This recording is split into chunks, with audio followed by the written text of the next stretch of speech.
Oh no. Paul, it's about that time, my friend.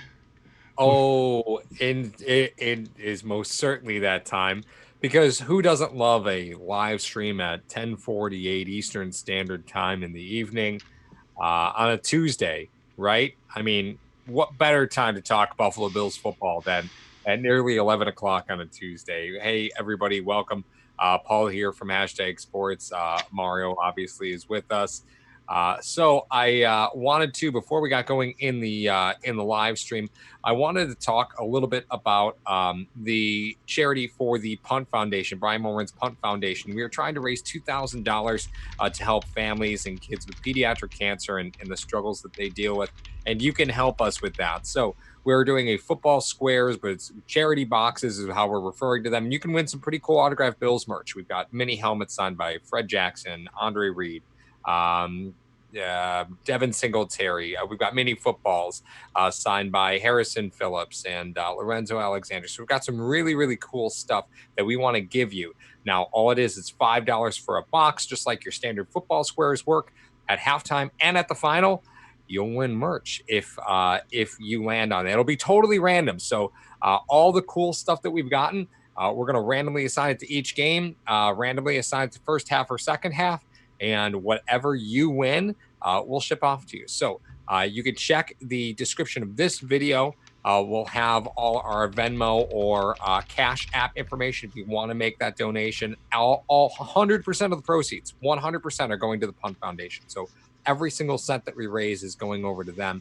And it's an awesome charity, and we hope you guys join us. The first game is getting full. So if you want to get in on all four games, you got to get in soon.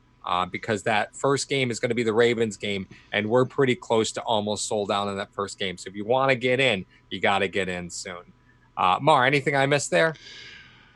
No, I think you hit all of the usual the connections for it. What we're going to be doing, and like Paul echoed before. I mean, we're so excited to be able to do this. The boxes are filling up pretty fast. So if you want to get in, you got to get in quick. We got a lot of new names, Paul, in the chat. I see Yeah. coming in. Yeah, a lot of new names. DH, hello guys, glad to be here. Move Films saying Allen is a turnover machine. Cameron, I see That's the truth right coming in. there. Yeah, That's yeah. the truth. That it's I mean, so it's interesting. Stop Apex comes in right away. Stopping the run is key. 9-3 all the way. Darrell Carpenter, Below 9-3 coming home for Baltimore. That Baltimore game is shaping up to be pretty amazing. Life of John, taking care of some of our particulars. Hit that like button, fellas. Trek reviewer. And Mar, I just saw the thumbnail for this episode. I love the turkey. oh, I That gotta was a put nice touch. I gotta put the turkey in on it. I gotta put the turkey in. I Nice mean, touch. for those of you that are saying that Allen is a turnover machine, or that for people that are saying Allen is a turnover machine, I think they're really focused on the fumbles that he had because I'll tell you what, he started the year. The first four games, he had a 3-6 touchdown to interception ratio, which Yeah. is not good. Last 7 games, Paul, 12-2, Yeah. 12-2. And really the last interception that he threw was just a pass that went high. You know, it was on an RPO. We pulled it back in. He might not have had a great grip on the football, but he's got to know better. And the pass just went high over. I think he was Yeah, throwing it on Brown. So I think the pass just sailed on him a little bit. And it was bad interception. No interception is a good interception, right? But it yeah. wasn't the interceptions that we've seen from Josh No, Allen. no, it wasn't him trying to be hero ball. It really No, wasn't, it's just which is the a great mistake. thing. We got Yeah. Garies, Ronald Enix, Pierre Martinez, Scott Blakely. Everybody is here. The I usual suspects. I love it. I absolutely love it. B Lightning as well. Sorry if I missed your name. Dravo HD. I don't think we've gotten a comment from Dravo HD before. How confident are both you guys at this game? I want to know both of your opinions. Hey, that's what we're here to do. That's what we're here to. You're going to hear a lot of opinions. You're going to hear matchups that we like, some injury reports. We're going to come out of the gate doing injury reports, but we got a bunch of stuff on tap for you guys for tonight. So thank you for joining us as well. Paul, you want to hit up the injury reports for the Dallas Cowboys and the Buffalo Bills? Yeah, so let's take a look at the Bills first, right? So, first thing that I find most interesting is Robert Foster was a limited, quote unquote, limited participant on Monday. Now, mind you, normally the way that this works is that the Bills don't often practice on a Monday. Yes. Normally Tuesday is their first practice day. Tuesday, Wednesday, Thursday, Friday. That's kind of the way that it rolls out. But because they're playing on Thursday, they have to squeeze in those 3 days of practice prior to the game. So Robert Foster was a limited participant on Monday with his hamstring. Unfortunately, was a do not participate today. So really looking very likely that he's going to be out, which means for those of you who want to see Duke Williams, well, you might get your chance. They might, Duke Williams is on the active roster, so it is possible he could make the game day roster. If Foster is going to sit out, it is looking pretty likely like he is going to sit out. Mitch Morse was a limited participant both days with a hand. Again, I don't see him. I really just don't foresee him playing. He might be active, if something were to happen. But Feliciano can fill in just fine there. Spencer Long can fill in just fine at guard. You got 3 days to get him moving. So that's a likely scenario again. Yeah. Cyril Neal was a full participant, so he's probably good to go. He has clear concussion protocol. So he should be good to go for this week. Ty Nsekhe did not participate both days with an ankle. So again, another week without Ty Nsekhe from the looks of it. So unfortunately, you look at it up and down, right? Offense. 3 out of the 4 guys in the injury report are offensive players. And, it was exciting to see Robert Foster get an early look and then, catch a pass over the middle and get that end around. That was great. And then immediately exited, right? Because I think a lot of Bills fans have been waiting to see him involved in the offense with those easy touches. Because you could see as soon as he touched the football, man, gone. Just gone. Nobody's your linebacker's not catching him. Oh no. And it's to your point, Paul. Jalen Smith and Sean Lee have a respective. I'm glad you're sitting down for this. 80% and 77% completion percentage on them. So that middle of the field is going to be worked by the Buffalo Bills because we have Chad Graziano, Knox, big game, question mark. Eric Jablonski, will Cole Beasley get his revenge? I think the middle of the field will be open quite a bit against the Dallas Cowboys. We have a lot of people in there. Hen Dog, Paul Berg. Wonderful comment by James Sanders, and I think it's the first time seeing that name as well. If it's not, I apologize. James Sanders? Yeah. No, James Sanders. No. Well, you're in the comment section a lot more than me, so I apologize for that, That's James. true. That is a fact. That is a fact. Stop it. He said Warren Sharp said something about the Bills going from NFL last and using 11 personnel, which is one running back, one tight end, to using 97% of the time in the last 2 games. Dallas is bottom 5 in the league defending the 11 personnel. I think that's a wonderful. I put his name in caps. That's a fantastic thing to be in there. Scott Blakely and Thomas Falzone, guys, appreciate it. Appreciate it. It's awesome. Scott Blakely comes in and says, why not put Trey on Gallup and Wallace on Cooper and help over the top? Cooper not 100%. I agree with that. And Thomas Falzone says, I'm so excited for this game. We will win. A lot of stuff coming in. Let me hit up the Dallas Cowboy injury report while we're talking about injuries. All right, absolutely. Go right ahead. So next, taking a look at Dallas, very different scenario. They actually have 3 of their starting offensive linemen on the injury report. And good news is that literally none of them have been a full participant this week. So Lael Collins, they're starting right tackle, limited participant with a knee and a back. Zach Martin, starting guard. Get this one, limited participant both days with a back/ankle/elbow.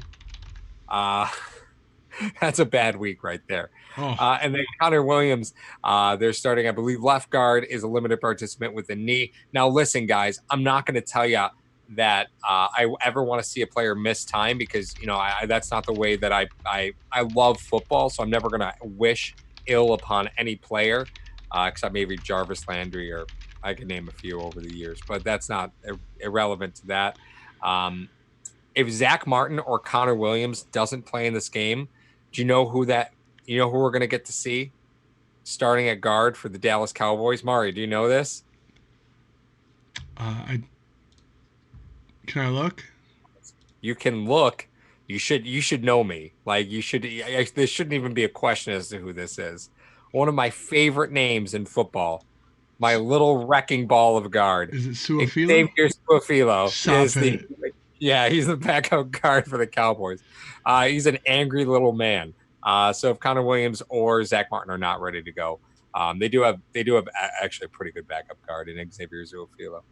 Um, Happy Thanksgiving, fellas, from the Butcher's Block.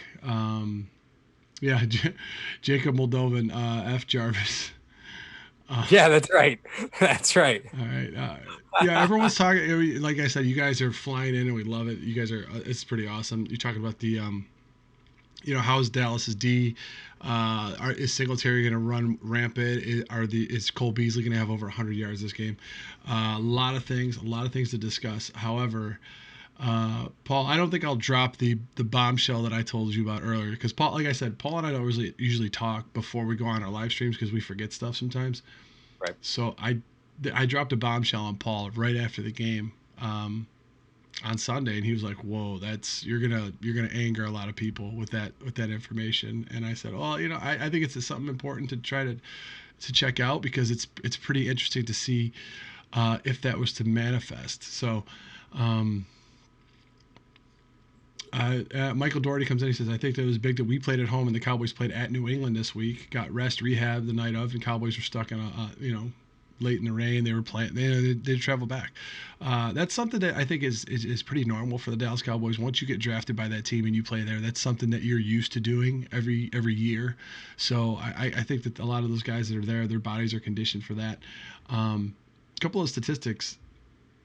You got to drop it now, Ronald Enix. A couple of statistics I want to bring up. The Dallas Cowboys, as far as Dak Prescott and everybody's concerned. I mean, they have 14 turnovers this year, 5 in their last 4 games. Everyone likes to talk about the vaunted 300 number. Dak Prescott this year is currently 2-3 when throwing over 300 yards. And it was brought up in the chat, of course. You got to try to make Dak beat you. That's the one thing you have to do. You can't let Zeke Elliott catch fire because then it's very scary. The Buffalo Bills over the last 2 games have been just monsters against the run, which I think what they're doing is they're blitzing a lot more, Paul. And even out of their nickel set, they're starting to blitz a lot more. And one of the things that they showed this week against Denver, you have to talk about containing Freeman and Lindsey. I know Zeke is on a level way above those guys, but it's still the run game. You saw a fair amount of Lorenzo in their base 4-3 packages. So that's just something else on a short week that the Dallas Cowboys will have to. Um, Mario's holding as bad as Feliciano. What? Well, because you're like, oh, I'm not going to drop the bombshell. So everybody's like, come on, that's ridiculous. You can't do that to us. All right, fine. I'll do it now. I'll do it now. We'll get there. No, There's you're hitting on an important point. I don't want to skip by it. So let me just hit something that Yes. you're mentioning, and then we can get to whatever you want to talk about. Absolutely. Zeke is an animal, right? We all know that. We saw the Bills play a lot more base 4-3 than we've seen them play in recent weeks. With that all being said, right? They also run 3 receiver sets pretty often. And Randall Cobb has had himself a really, really nice last 3 weeks because Cooper hasn't been 100%. So I think you're kind of punting coverage on Cooper. You mentioned putting Wallace on Cooper. I like that idea because Cooper is pretty banged up. Gallup's a really solid player for them, but Randall Cobb is nasty right now, straight nasty. And I don't think you're asking Lorenzo to cover Randall Cobb. Oh, I God, think no. It's a bad idea. That's all Teron Johnson. And this falls into where Dallas gets the advantage, right? Because Randall Cobb is so nasty out of the slot, the Bills might want to play a lot of nickel. But we know that when the Bills go into nickel, the interior run game, they gotta get run over right now. They were able to cover a lot of that up by running some base 4-3 and actually running some delayed blitzes out of that the last few weeks. I don't think they're going to get that by Dallas this upcoming Thursday. No. I like Kellen Moore as an OC. I really do. And I know we don't shower a lot of high praise with a lot of the opponents that the Buffalo Bills play, but I spoke very highly of Vic Fangio. I like him as a coach. And a lot of the you talk about Peterson for Philly. They got a great team up there, but you have to realize that teams are usually built to take care of their division first. So if you're talking about the AFC East, what do you have to do? You have to stop Tom Brady. That's what you have to do. You got to stop Tom Brady and the Patriots. So you equip your offense and defense as such to take care of your division. What's now that you have in the NFC East? You have Ezekiel Elliott. You have Barkley there. You have a lot of, like, it's almost like the old school version of the NFC East. So uh, in that respect, they're building their defenses to stop the run and not the pass. So if the Buffalo Bills were to, um, go forward with trying to throw the ball a lot more, I wouldn't be against it. But how perfect does it line up for the Cowboys if you just played the Patriots, and on a short week you got to play the Bills, who try to run a similar type system. So you're gonna be able to. It's like almost you have another chance to fix a lot of the mistakes. And I know it's not the same way. I mean, the Buffalo Bills don't run it the same way as the Patriots, and they don't have the same guy calling the shots. But it's definitely benefits the Cowboys in that respect. And I know you made a comment to me just before we went on the air about the tight games that the Cowboys have had, and they've lost them. So, and I always go back to situational awareness with the Buffalo Bills, is the fact that they've been in a lot of these tight games. They've come out on top of some of these tight games. Mhm. So, and the Cowboys haven't. And Yeah. and I So know. Oh, go ahead. there's there's a stat floating around, and we had put it out on Twitter. Like between the Bills and the Cowboys, the Bills are the only team to beat a team with a winning record so far this season. It's the Tennessee Titans. Now Ryan Tannehill led Tennessee Titans. I can't believe those words came out of my mouth. Um, right? Like, Yeah, what an upgrade. yeah, yeah, Marla Hooch, what a hitter. Um, so, uh, but the fact still remains that the Cowboys haven't beat a team with a winning record. The Bills have only beat one. yeah, Um, yeah. It's true. it's a team with barely a winning record. They've got their backup quarterback in right now, and they finally broke 500. But if Yeah, you go ahead and look at the games that the Cowboys have lost, there's only been 2 games all season where they haven't turned the ball over at least once. It was against the Giants week 1. They didn't turn the ball over. They won 35-17. And they did not turn the ball over against the Jets, and they lost 22-24. But in the games that they've lost, right? So they've lost one, two, three. They've lost 5 games this season. They lost by 2 points to New Orleans. They turned the ball over 3 times. They lost by 10 points to the Packers, turned the ball over 3 times. They lost to the Jets, no turnovers, but they only lost by 2. They lost to the Vikings 24-28. They turned the ball over once. And they lost to the Patriots. They turned the ball over once. They just lost by 4. So most of the time, they're losing between 2 and 4 points the whole season. Like, they're there. Like, they're there the whole game, right? The scoreboard says that they're in it the whole time. So their losses are tight. They're very, very, very close. But the games that they win, they seem to stomp teams out. The games that they lose, they're right there the whole time. And I honestly was completely shocked when I pulled up their stats and realized that they were 7th in the league in points against. yeah, I had no idea their defense was holding up as solid as that. yeah. They were, because what happens is their offense puts a lot of pressure on teams early, and the teams end up just creeping back into it because they can't really hold a lead.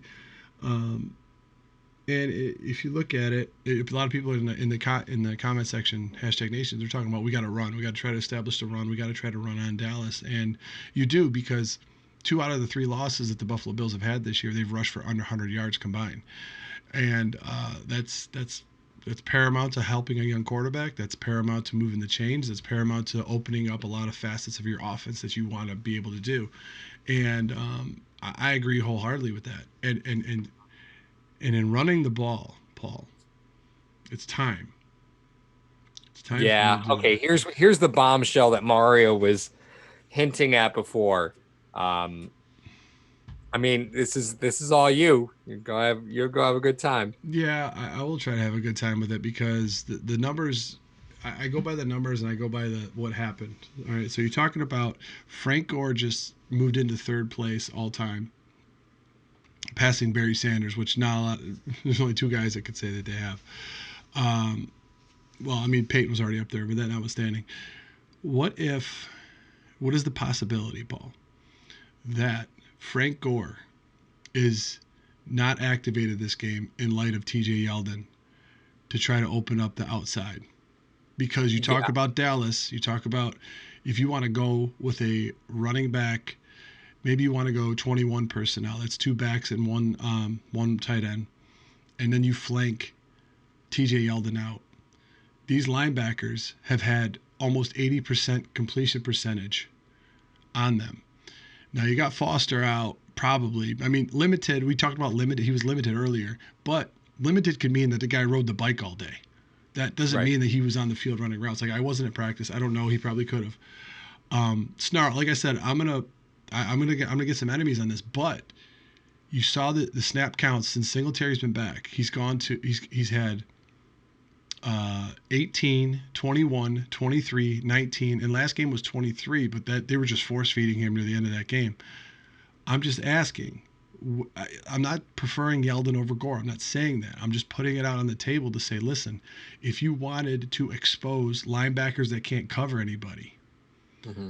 would Yeldon is a guy that can expose them in the pass game more than Gore. And looking at Gore's stats, I mean, you even brought this up when you thought Lee Smith was going to be inactivated because his snap counts were dropping dramatically. That's usually what happens. Now that he has his record, what's to say that they wouldn't activate Yeldon? So, um, I'm going to take a little bit of a different angle on this, right? That's So fine. I don't think Frank Gore's snap count goes down because of TJ Yeldon. Right? I don't think Yeldon puts that kind of pressure on Gore. That's not. This is a No. culture clubhouse. If they Yeah. if they take a healthy Frank Gore and he's inactive, I think that's going to be a big culture shock to that roster. Right? So just on culture alone, I stand on a different perspective from you here. But Okay. with Robert Foster inactive, I think that opens up the door for Duke Williams or TJ Yeldon. Yeah. Just because you're losing Foster doesn't mean you're going to activate Duke Williams. TJ Yeldon has played plenty of special teams in his time in Yeah. Jacksonville. So he's probably honestly the more likely person to be activated is Yeldon over Duke Williams. So Yeah. I stand on that a little bit different. TJ Yeldon very well could be active this coming Thursday, but I don't think it'll be at the cost of Frank Gore. Okay. You know, All right. Like this offense is really, really complicated, man. So I can't say that I believe Duke is picking it all up because it's yeah. super complex. But I think with Yeldon, you could do some sneaky stuff with him that you Mm-hmm. might not do with Duke right now. Yeah. You could put Yeldon and Singletary in the backfield, and then you have a two wide set, and then you just put him out there. I mean, Mm. a linebacker will have to go with him, and that's a matchup advantage for the Buffalo Bills. And something else you're going to put on tape for Baltimore, the possibility of them going, oh, now we got to do this. Now we got to plan for this, and we have 10 days to do it, but we still have to plan for it. I'm just thinking of it like I said, I'm not trying to gain enemies. I'm not trying to rile anybody up. I'm just saying now that Gore has his record, he's moved into third place. You have to know that teams are going to start to adjust to the Bills going a little bit faster, more up tempo. So you have to throw different wrinkles at them from time to time to try to keep defenses on their heels. Now, TJ Yeldon, I think, is a very intriguing piece, just as Duke Williams is, because they offer two different facets of this offense that you don't really have right now. Can Singletary catch the ball in the backfield? Yes. Can he run the ball in between tackles? Yes. He's your horse. He's going to be your horse. He's going to be here for a while. Okay. TJ Yeldon's on a 2-year deal. He's more of a receiving threat now than a runner. Why not use that against a weak linebacking core? Number one. Number two, when you have to play the Ravens, they have such an explosive and aggressive linebacking core that if you're able to take one of those guys out of the box that have to go to Yeldon, that opens up another lane for Singletary. Mm-hmm. I'm just trying to think of it as a guy coming at, like, I'm not saying you should sit Gore. I'm just trying to say another facet of this offense would be interesting to bring to the table that other teams have to plan for. Well, and the Eagles game kind of gave us a taste of something. Even the Denver game gave us a taste of something that we haven't seen in years here, even with all the running backs that we've had come through. And I know there's many of coaches past, right? Mistakes of coaches past. I Yes. get that. But split backfield of Singletary and Gore, or Singletary and Yeldon, I think is really dangerous. Yeah. We saw the Eagles do it with Jordan Howard and Miles Sanders. We saw Denver do it with Royce Freeman and Philip Lindsay. But Buffalo doesn't run split back for whatever reason. I think it's something that is a little bit of a matchup nightmare because you might run you might run one tight end and two running backs, but when you're in a split back set, those outside linebackers are responsible for those running backs. You make life really, really, really hard in coverage because you're basically telling the defense, listen, you're not going to be able to play zone. You're not going to be able to play zone coverage in a split back No, set. you're not. You're not at all. Plus, if you Can't think about play, it, right. It's the offense dictating the defense, and we know that this offense loves to run pace, but they don't run to love personnel to dictate defense. no, they don't. And Snarl just comes and said, "What are TJ Yeldon's stats on the year?" I think this is the most telling part. He has 10 carries for 45 yards. He has 10 receptions for 100. He has 11 targets, 10 receptions. Mm-hmm. So you know that he's being used more as a receiving threat. So if he comes in the game, you're going to have to account for that receiving threat. And there's a couple other things you can open up, just like you open up things with McKenzie, things you open up with Duke. Is it at the expense of Gore? I agree with the chat. I don't. Maybe it's not the expense of Gore, but it's at the expense of maybe like Lee Smith, or that Foster. If Foster's not a go, who do you put in? Why not put in Yeldon into that spot? Because he can play special teams for you, like you said, and he can offer a different facet of your offense. I'm not saying the guy's going to be a game changer, but you want to get a guy out of the box. You want to help your offensive line. If Morse can't go, or if Morse gets hurt again, Long played phenomenal, but you got to try to mix things up going into the last part of the season, so that teams have so many plays to account for you. You're able to hit them in spots where they're not going to expect it. So I just saw Scott Blakely mention something about using Singletary as a wide receiver. Actually, the Bills, and when we go back and we do the film room Fridays, unfortunately, we get two games so close together. We're not going to get to a film room Friday. That encapsulates the last game. It's the next film room Friday is going to be kind of an amalgamation of both games. But Paul, what? I am going to be sitting in this very chair tomorrow with Mike. Oh, we got film room Wednesday tomorrow for you guys. That's what I. That's what I do. It's not about the money. I do it for everybody. Okay. Okay. Alan Strang makes one of my favorite comments. Dable can get as fancy as he wants, just as long as he stays in the box. The power of trail mix compels you. Yes, pretty much. Apparently, Jordan John just told me that Carlos Williams just signed in the CFL. In case you didn't know that. But we talk about on film room. The Bills often actually run Singletary out there as a wide. So when the Bills are running 5 wide, often it's still 11 personnel. So one receiver, one tight end. They just line them up as an outside receiver. The Bills do that quite often, actually, when they run 5 wide sets. Now, the reason that they do that is because really Singletary is not really running a route. He's going to run a route, he's really there just to occupy a body. Mark, can you explain that a little bit? Because we see him do that often. They do line up Singletary as a wide receiver, but it's normally only in 5 wide sets. When they want to put a guy in 5 wide set, what they do with the running back is they split them out wide, because they want to try to help their quarterback diagnose what the kind of coverage is. So if a linebacker goes out there, they usually want to, okay, they were going to be in man and they may motion him back in and do something with him. We saw the Eagles in one of the film room Fridays. The Eagles did that against the Bills, where they motioned out. They had Sanders line up wide in a 5 wide. Milano was out there, went, saw it, brought him back in, and threw a pass to him on the other side. And a 3rd and 13, they got a first down. So that's number one, is to diagnose coverage. Number 2 is if you want to get a guy away. So if there's a corner on him, it's a pretty, the teams have done that against the Bills, and Trey White will be out there and they're playing zone. So first of all, the quarterback knows it's zone. Second of all, is you're taking one of their key players out of the play. So you're playing 10 on 10 and their best cover guy is not in the play. So you want to run your 4 wide receiver concepts on the inside, and that usually they just run like a little jab step, and the guy stands there. They just try to keep the guy at bay, and they don't really throw to him. But so it's more of a decoy in that respect, as far as the 5 wide sets go, with a running back out there.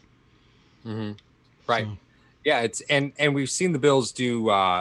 We've seen the Bills do that. The reason they run 5 wide out of 11 personnel is because if you're ever paying attention to the game, a lot of times most teams have them. You'll see somebody on the sidelines, and a lot of times when they pan to the coaches, You'll see somebody holding a yellow sign. Oh It'll yeah. have 11 or 12 or 21 on it. That's what they're doing. Is their job is to look to see what personnel is coming in from the other sideline, and then Yep. they hold that up so the defense knows what set to go out of, right? So Yep. if they're running a 5 wide personnel and it's with 5 wide receivers, you know that you need to be in dime coverage, Hmm. right? So you need to make your substitutions. So that way, if a linebacker looks over, you got 3 linebackers on the field and he sees, 0-0 personnel. He's like, oh man, I got to get off this field. Exactly. Right. So that's what it's for. And the reason the Bills will run 11 personnel and then run 5 wide is because they can dictate the matchup that they want, Yeah. because the defense will be in their base coverage when really it's a 5 wide set. And no defense ever would play their base coverage against a 5 wide set.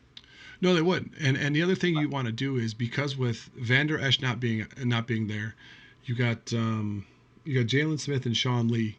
Like I said before at the onset, they're given right around 80% in they're letting receivers catch the ball 80% of the time when they're in their zone or they're covering. So why not activate another running back if you want to do that? You want to keep those guys on the field in passing sets. If you keep those guys on the field in passing sets, your chances of doing something, like let's say you just come out, you got Singletary, you got Brown, Singletary, Knox, Mm-hmm. Singletary, and Yeldon is your 5 set. They come in. Wait, time out. Go back. You said Singletary twice. Okay, so I'm sorry. You got Brown, Mhm. Beasley. I'm sorry, Brown, Beasley, Singletary, Yeldon, and Knox. That's your 5. 21 personnel, 2 backs, 1 tight end, 2 wide receivers. Now, when they hold up that sign, they hold up a 21. They say, listen, okay, they got a 2 back set. We got to keep our linebackers in. Now, you open up Knox on a linebacker. You open up maybe Beasley on a linebacker. If they go nickel, you still have the opportunity to run the ball inside the tackles with Singletary, because they brought in an extra corner who, for all intents and purposes, not all nickel cornerbacks are as aggressive as Teron Johnson. The guy is a monster. When he's asked to blitz, he blitzed the C gap like 2 weeks ago. Like, what? Excuse me. So not many nickel backs are like that are that aggressive. So, but you have to keep in mind this: whoever the nickel back is for the Dallas Cowboys, that guy covers Randall Cobb every day in practice. So he may be very, very talented at covering the pass, but not so good at supporting on the run. So the flip side of that, my own counter argument to myself is, you want to bring wide receivers in. They may stay in their nickel based packages only with Jalen Smith and Sean Lee in there. Sean Lee's not a very good cover linebacker, so that is the place that you would Right. want to attack. But they would account for that as well. So I'm really interested to see how the dynamic of the play calling happens on Thursday, because, to be honest, Paul, and I think you agree with me on this, you're not going to see a very big variation for what the Bills ran on Sunday to what they're going to run on Thursday. Mm-hmm. Yeah. No, I do agree with you there. I do agree with you. And actually, there's a question that just came in from Drew. Says, do you think Croft deserves to be in there, or do you think the staff feels obligated to use him? He just seems like such a non-factor. Knox has been taking a lot of those snaps, but Croft being healthy has made Lee Smith a non-factor the last 2 weeks, right? So Yes. really, Croft has been stealing Lee Smith snaps, more so than Dawson Knox. Dawson Knox is out there because the Bills are starting to throw the football a lot. And that actually brings me to a stat that I think is pretty fascinating. Newly Scruggs on Twitter had posted this, and I had to fact check it because I just simply didn't believe him. Josh Allen is averaging 249 passing yards per game on the road. When he's at home, he's averaging 185 passing yards per game. So that's 64.3 yard increase per game on the road, and it's the largest for all quarterbacks. I was shocked by that number, right? That Allen throws for significantly Hmm. more yards on the road than he does at home. I just found that to be really, really, really surprising. Really surprising. Well, let's And let's take into account, Paul. Let's just try to take this into account. The sure. Jets, he was throwing the ball over the yard. Maria, they Yep. started that game with 18 straight passes. You talk Mhm. about the depleted secondary of the Giants, not very Yep. good. You talk about Tennessee, he didn't score a lot of points in that game, but they were throwing the ball. You talk about Miami, who he always feasts on. He always feasts on them. And plus, I think you have a smaller sample size. Am I correct? of the away Uh, games versus the home games. I'm just throwing it out there. I'm just saying that, but we also have to remember that with the statistic. five, yeah, five. Yeah, there's only been five away games. Okay, with the stats that I gave about Dak Prescott going 2-3 when he throws for over 300 yards, those could be games that you're trying to climb back in. Now the Bills have not had huge games like as far as point differential goes, so it's not like he should be throwing in those games, or they've been down and they have to try to mount a comeback. Mhm. This is not an offense that is predicated on scoring on a huge play. But to get back to the Croft discussion, Mhm. he offers you a threat that I don't think defenses know yet. Because a lot of times when he's in there, he is blocking, he is run blocking. Does he go out in a few routes? He goes out in a few routes. Does he have good hands? He definitely has good hands. But I think because they're not using him all the time because Knox is in there, Mhm. um, it could be something that manifests himself near the end of the season where they start throwing to him a little bit more and they start utilizing him just to give other teams something to say, hey, he wasn't doing this a lot earlier in the year, but now we still got to cover him, which then again takes another guy away from Beasley, takes another guy away from Brown, the guys you actually Right. want to throw to 9, 10 times a game. So, Right. And I think there's a little bit more film on Crofters over the course of his career being a more dynamic pass catcher than Lee Smith. Like yeah, that's just absolutely. I don't even need to worry about accuracy there. I could just blanketly state that Tyler Croft is a more accomplished pass catcher than Lee Smith. I don't even need to look it up. What Lee That Smith, is just a fact. what Lee Smith offers you is the ability to go heavy without bringing an extra lineman in. Right. So that's we want to go Yep. heavy on the right And side. Okay. and a lot of people are saying that Dawson Knox needs to see the field more. And I think he's playing a lot, so his snap count's gone up quite a bit. A lot of people were mentioning in the chat that the splits on Josh Allen's passing, um, weather in Buffalo, the weather in Buffalo hasn't been great during the Yeah. home games. Which I mean, very that's very likely scenario, right? Going Dawson. down to Dallas, going to be a Yeah. little bit easier to throw the football Oh yeah. inside that stadium than it would be at the Ralph. Oh yeah. Um, just Knox played 62 snaps last game, which Yeah. which was good for 78%, which is the highest snap count he's played. Most teams don't even run 62 offensive plays. No. Like the fact he played 62 snaps tells you a lot because most teams don't even run 62 offensive plays in a game. The Bills ran 70 plus plays, which was just crazy last week. Just absolutely crazy. And whoever's keeping track of Dawson Knox at Fox Sports really hates his ass because they credited him with 8 drops this season already. Um, Again, I can think of a few. I don't get to 8. Wait a minute. This is the same Fox Sports that credited Zay Jones with 4 last year, right? Yeah, I know, right? Yeah, I'm not going to look them up anymore. Well, not many places keep stats on drops. I don't know why, but it's like a little subjective, right? But Fox says he's got 8 drops, which is a little crazy. Knox I don't know. I currently don't know if the ex-girlfriend works for Fox Sports or what, but Knox currently has they hate him. 22 catches on the season. It was just brought up in the chat. He has 37 targets. Yep. John Brown with 89, Cole Beasley with 74. It seems weird. He has 74 targets. Yeah. Doesn't seem like he's Yep. even gone to that much. I know. I know. But Yeah.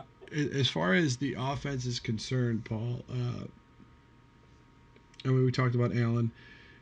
Allen in the last 2 games, he's seen the most rushing output that he's had for the season. He's ran for 56 yards both games. A lot of those not design runs. So do you Mhm. think that Allen is, and I'll put this to the chat too, do you think Allen is starting to maybe get a blend of the things he did last year near the end of the year where he was running a lot versus making more reads on some plays where he knows the coverages? Because like a couple of times it seems like he's doing one read and out, and he's just running the ball and trying to get what he can rather than trying to stay in the pocket a little bit longer. Mhm. So the last two Um, games, he's ran for 56 yards each game, and those are the most he's run for the entire year. so I'm only I'm gonna stick to a point and I'm just gonna die in this hill. Dable in the box. think it makes a difference, man. I really, really do. I think it's critical. I think it's absolutely critical for Josh Allen to keep a distance from Dable on the sidelines, because when Dable and Dorsey both go in the box, it tells you there's a communication issue somewhere, right?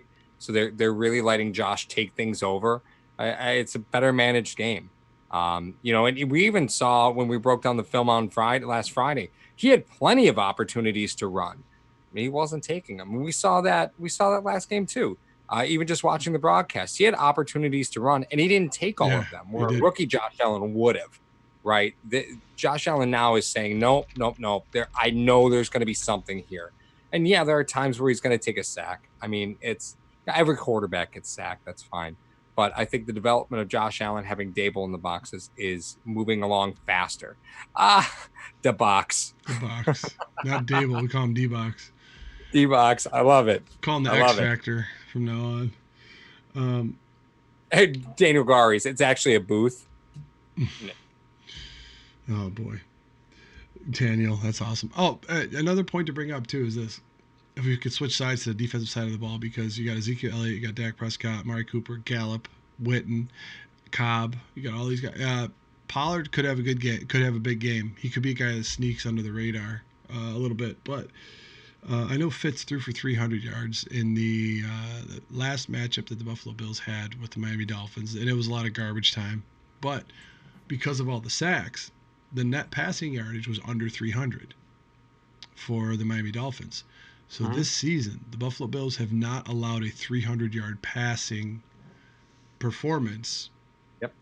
in net yardage the entire year. And with Mhm. Dak just slinging the ball over the yard, is this the you know irresistible force versus the movable object, or what do you think? Um, I don't know. I mean, with Dak, there's always that threat to run, so it's kind of similar to Allen. But um, this secondary is so good.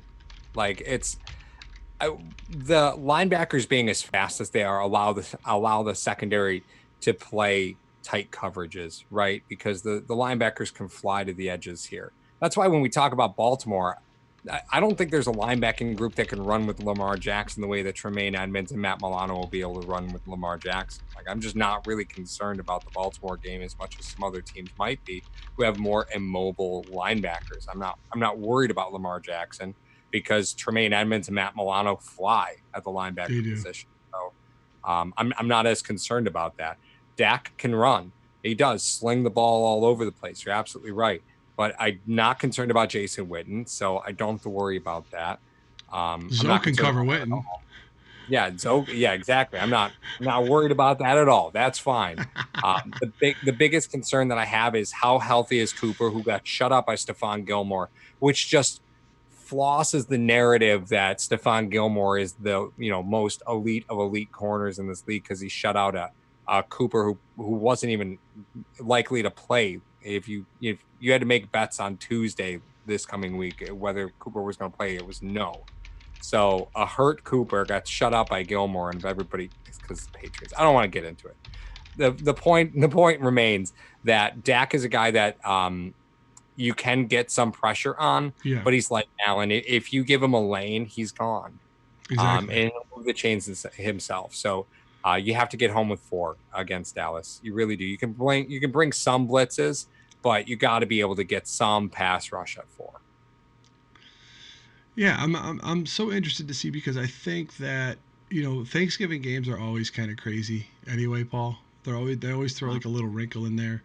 Um, and for those of you that are watching the broadcast, we want to thank you, but we want to remind you before we end the broadcast in like 20 minutes.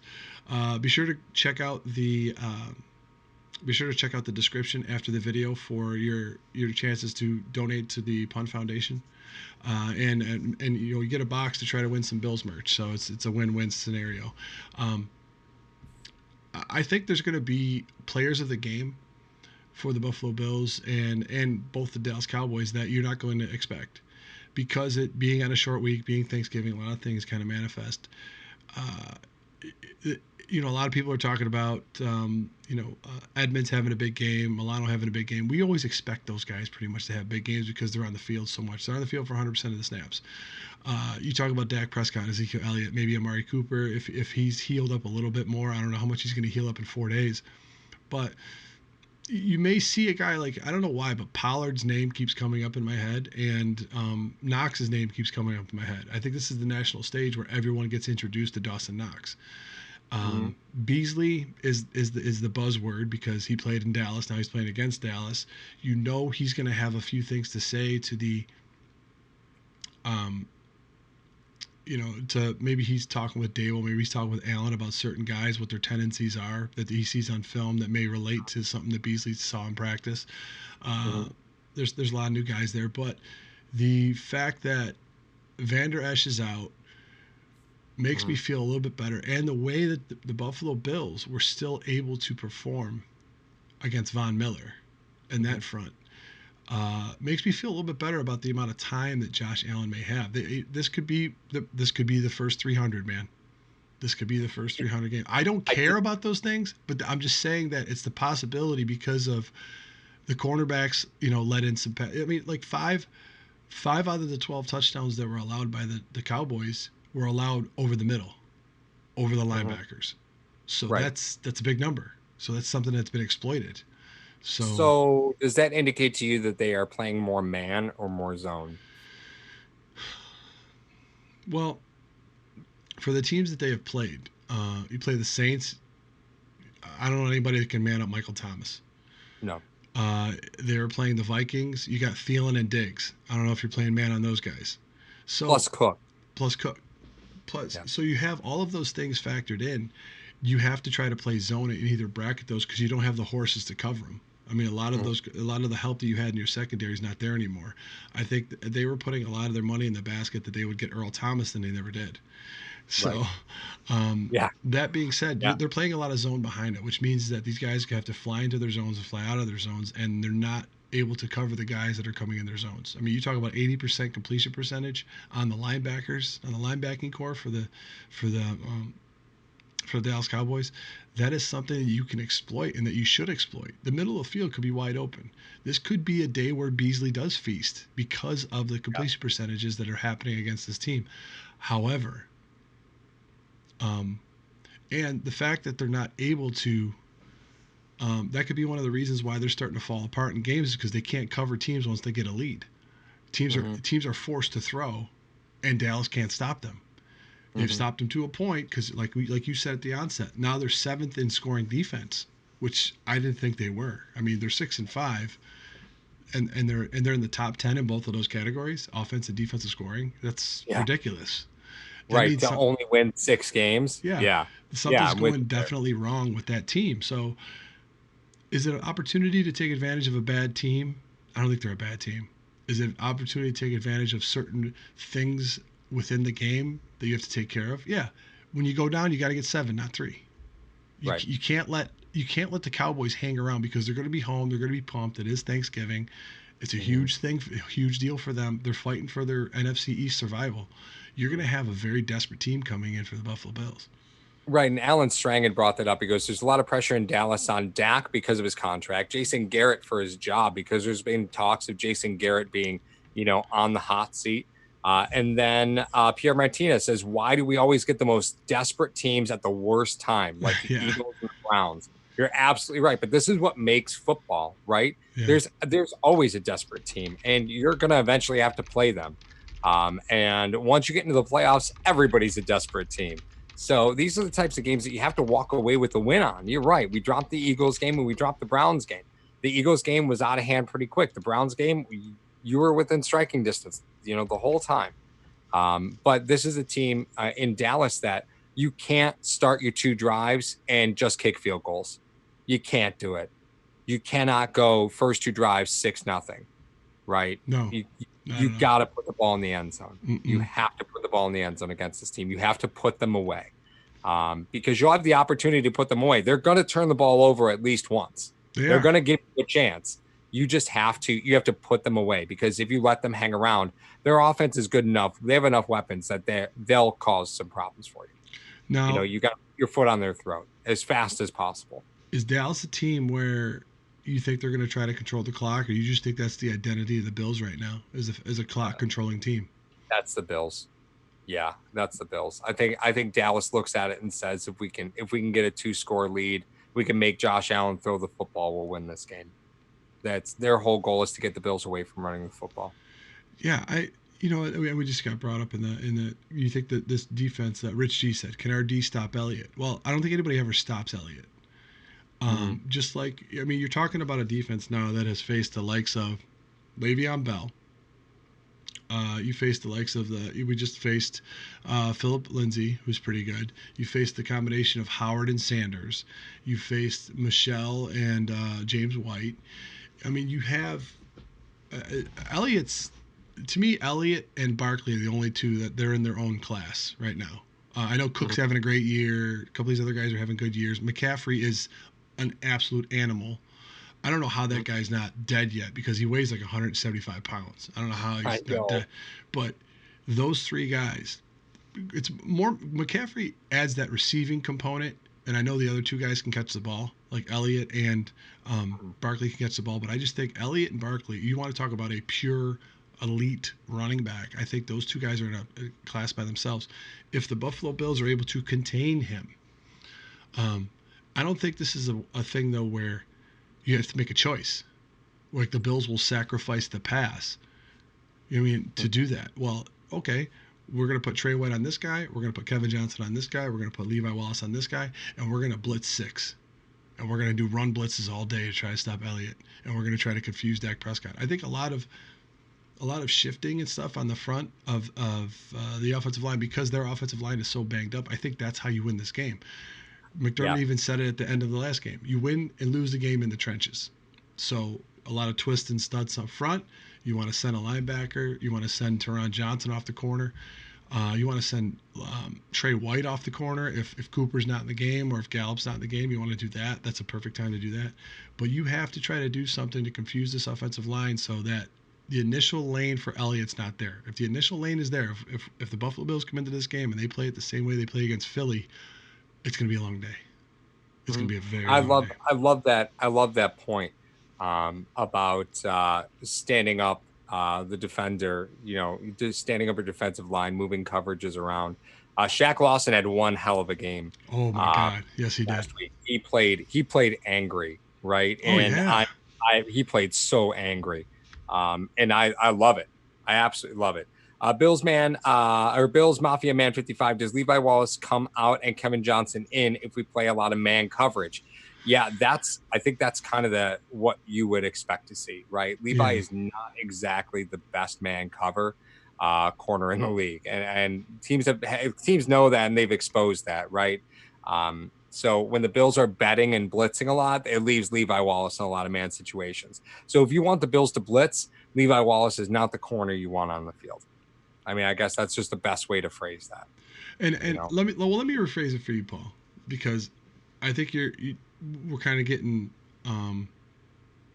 we're not getting the message across correctly. I think we're saying that like Kevin Johnson is a better man corner than Wallace. That doesn't mean Wallace can't play man. It's just that Johnson is better at doing it. So Wallace, you remember he played like the first 5 6 games. He was doing pretty well because they were no one was going at Trey White.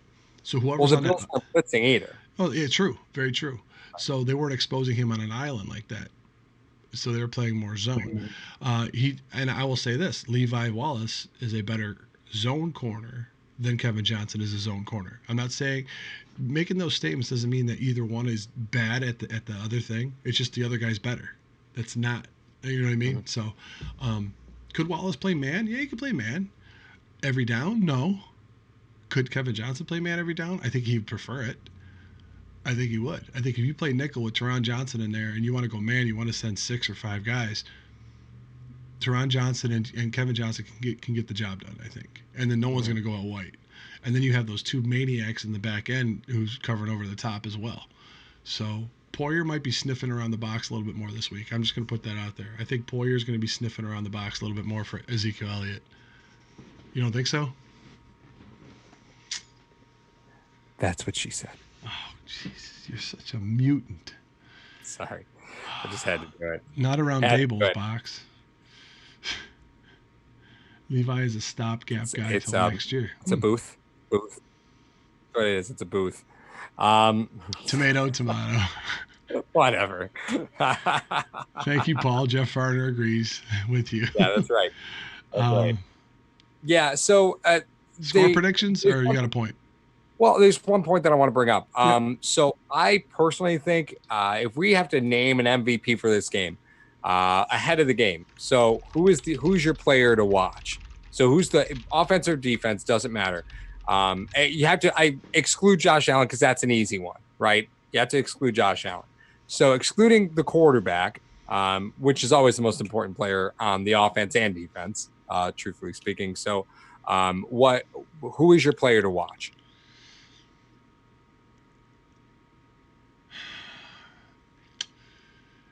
I Uh, see Bills Man 50 or Bills Mafia Man 55 says Cody Ford. Grendel says Beasley. I always Pierre, watch the line. yeah, you always watch the I'm line. gonna go with a guy that's gonna be a little bit outside the box because I have Okay. two. I have two guys on the defense and I have one guy on the offense that I think that I'm and they're all linemen. So I'm taking my own easy way out here, Paul. Okay. My initial reaction was Jerry Hughes Okay. because I think Hughes can eat this game against Dak, especially if Dak wants to do that nice little cute pirouette going the opposite way like EJ Manuel used to do and get Yeah. killed. It's gonna But he's happen. going against one of the best left tackles in the game, He man. is a banged up left tackle, and that's No, tackle's healthy. Tackle's who's healthy. I thought. Lael Collins is playing right tackle. Oh, okay. Who's their left tackle? Tehran. Tyron Okay, Smith. I think we saw Jerry Hughes eat Joe Thomas's lunch when he was the top tackle when they played the Browns when they came into Buffalo. So he gets more amped up for guys that are that much better, like the top stud left tackles in the league. And plus, there's 32 of them in the league. I mean, at least 25 of them are studs. Let's just call it what it is. I initially was going to say Jerry Hughes, but you're talking about a guy, and I think Matt Milano is the defensive equivalent of Josh Allen because I think Milano's going to play well anyway. Like I just do. But a guy that could be sneaky inside of there is a guy that's used to playing the Cowboys and has played the Cowboys for a couple of years, and that's going to be Trent Murphy. I think him going on the opposite side against a banged up Lael Collins or whoever else they have in there Mm-hmm. could be a deciding factor on whether or not A, Dak gets outside the pocket, Mm-hmm. Elliott gets outside on the run, or anything else manifests on that side of the line because they do like running behind Lael Collins. So if Murphy's over there funneling everything back to Milano and Edmonds, if Milano and Edmonds have a great game, it's going to be because of Trent Murphy setting the edge on the outside. So Okay. on the That is a offense, sneaky one. that That's a is sneaky one. the offensive side of the ball. I like Feliciano. I Okay. think that either in a guard or center role, whatever he's supposed to do, his communication in that stadium for Allen and that offense is going to be the first thing that I'm going to notice. Because if he's able to communicate the line calls, Dallas is going to try to bring a bunch of things because they can't cover man. They can't cover man up. So they may be bringing a lot of stuff. His communication with OG Bobby Johnson is going to be paramount in that game. Well, I want to get to a bunch of the people that named Yes. off players. Let's see, your Singletary, Cole Beasley, Singletary, Knox, Milano, Shaq, again, Deion Dawkins. Hendog says Brian Dable, Frank Gore, Trey White, lots of Singletaries, Micah Hyde, Jordan Phillips, Ed Oliver. Remember, Ed Oliver's from Houston. So Eric Jablonski says Oliver going home. So Yeah. that's gonna be the first game he's Well, I had. mean Dallas, Houston, whatever. Well, I know, but I'm just saying this is the first. This will be the first game that he has in his home state in the NFL. So I'm sure he'll be. I'm sure he'll be amped.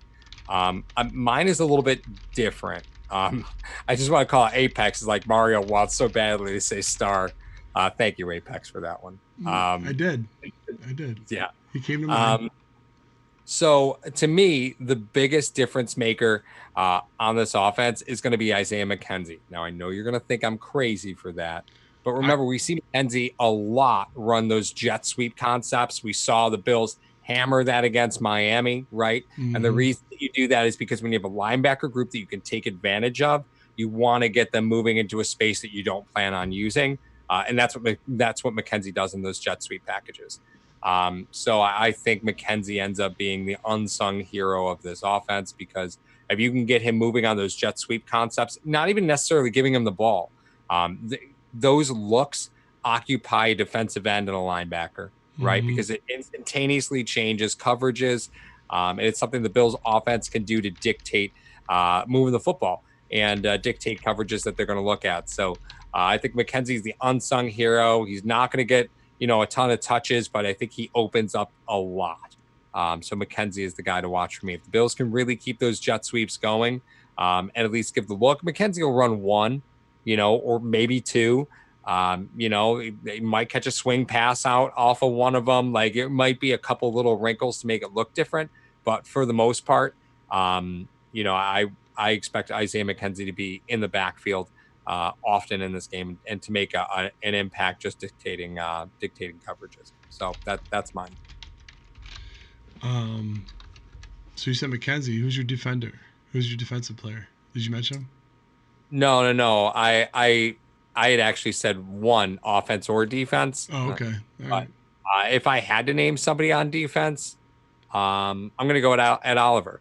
Okay. And I like the it. reason I go with that Oliver is because we know Jordan Phillips is going to be able to press into the backfield. We need Oliver to be able to one hit Zeke, right? So Mm, if Oliver's the first person that Zeke touches, he needs to be the last person Zeke touches. Zeke often has a nose for contact. Oliver has to be ready for that.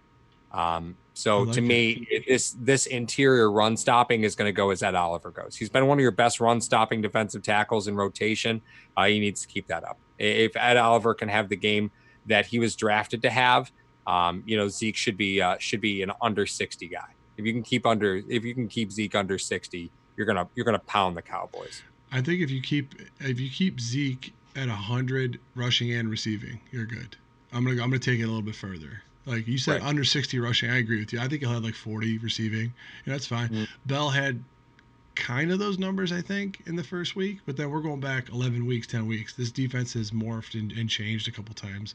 What you have to do in the NFL. That's one of the things you have to do. Um, so that being said, hashtag Nation, thank you for your contributions tonight. I need to see predictions. All right, so this time I went first with the sneaky player. I think you go with your score prediction for tonight, Paul. Okay. We've had like 10 of them in the chat already, like throughout the broadcast. People have been putting 33-13 Bills, this and that and the Right. other thing. So I'm curious about what the hashtag Nation and your score prediction would be for the game. First off, Derek Jeffers says, "Who is the MVP for Dallas? Ooh, Whoever their kicker is. ah, That's who their best player should be. Maybe Mar. their punter. No, we'll go with whoever their punter is. That should be their best player." Yeah. So I think the Bills are going to take this one. I think they're going to take this one in relatively convincing fashion. Ooh, I get that. I get that defense. I just don't believe it. I look up and down that defense. I don't see. I don't see the support for the numbers, especially with Van Der Esch being out. I'm going to go 34-17 Bills. okay. Big dog. 34-17. I think that due to the fact of how Buffalo's been playing, how they've played in a multitude of close games, it being Thanksgiving, the Cowboys being amped up, I know, and they're a desperate team with their backs against the wall. The Bills are a desperate team, and I did see it in the chat. Bills are a desperate team too, and they want to prove that they're not a fluke. And how do you prove you're not a fluke? You beat a team that has a bunch of weapons, and they do have a bunch of weapons down there in Dallas. So I think that it will come down to a one-score game, and the Buffalo Bills needing one last-minute drive to score to win, and the game-winning touchdown scored by Cole Beasley, 28-21 Buffalo. I got the Bills winning 28-21. 52-17 Bills, snarl. Oh my god. So I do want to let you guys know, not that if you're a betting person, you're welcome to do this, but Vegas does have a betting line on who the replacement coach will be for Jason Garrett currently. So names like Nick Saban are on there. Jimmy Johnson is on there. Jerry Jones himself is at 100 to 1 odds. He just comes Oh downstairs and does it wow, himself. he should stay in the Uh, box. yeah, yeah. So there is an actual betting line on this. And also, if you love the idea of betting, you should buy one of these squares that are going to benefit the Punt Foundation. $5 a square. Again, game one is actually almost sold out. You can win something like, I don't know, this. Kellen Moore, Agron, before he does it. Kellen Moore is the O coordinator over at in Dallas.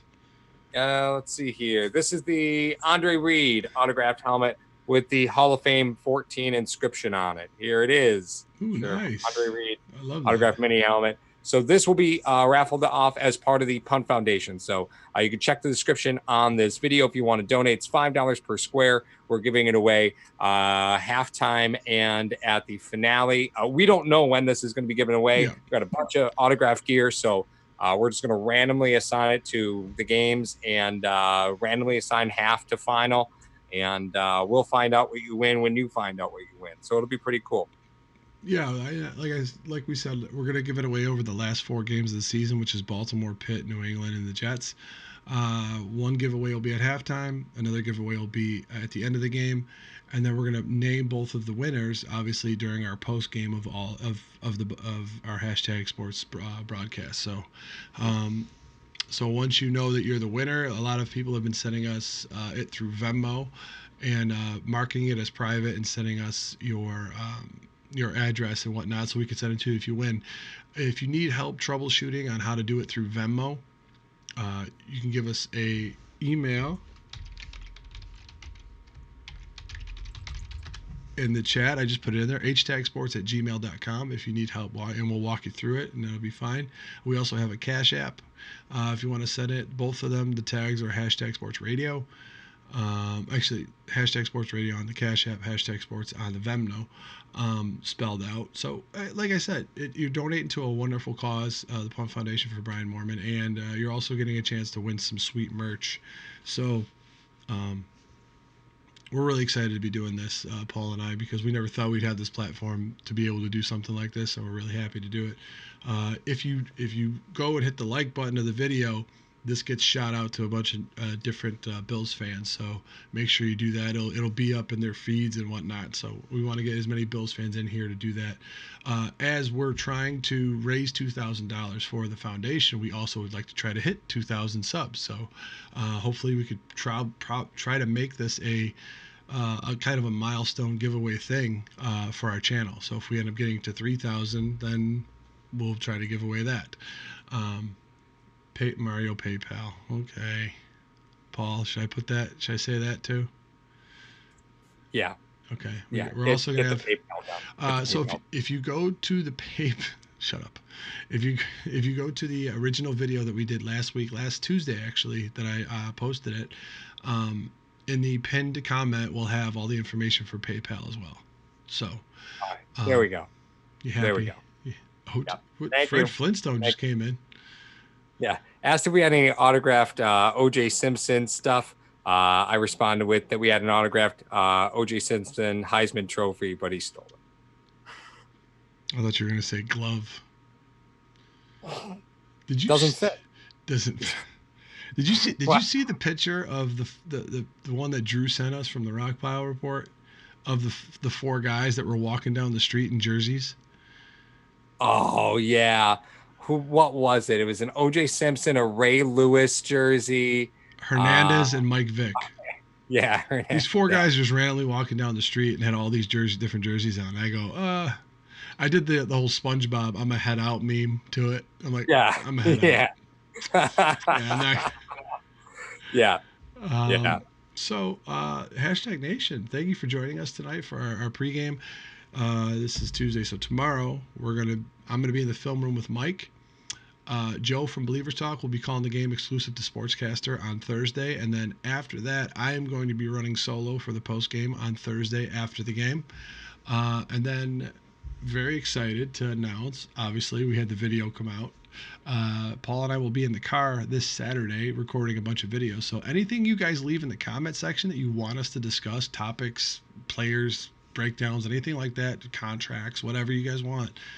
Paul and I will cut some episodes this Saturday, and you'll see the Sunday drive make its return for the first time in a while. No Ray Dan says, no Caruth. Ray Caruth. I know. I said the same thing. Like, that's so mean. Fred Flintstone says, I heard that Levi Wallace popped up on the injury report. No, he's not listed on the injury report as per NFL.com. So no injury, no official injury designation for him. No. Yeah. It's funny too because Paul was telling me this. He's like, a lot of the new subscribers that we have, they probably don't even know that we used to do episodes in the car, and that's our main thing. Because when the off season hits, that's all we do. We cut 5 episodes Yeah. a week, and we do them in the car. So Yeah, it's a bunch. You get more episodes out of us, yeah, during the off season. I know it doesn't seem logical, but we just record them and release them throughout the course of the week. We give you guys these live streams because let's talk Bills football, man. absolutely, Let's absolutely. get Day in it and day done. out, and just to remind you too, the videos that we do in the car, they're probably 10 to 15 minutes long, so they're not as long as the stream. So don't think that you're going to get a video of us driving around for an hour. So. Um, Not gonna happen. so for Paul, I am Mario. We are hashtag Sports, hashtag Nation. Thank you for joining us tonight, and I'll see. Paul won't see you. I'll see you guys tomorrow with the Friday film or the Wednesday film room. So get some sleep. Get out of here. Get some sleep. We're done. I'm out of here.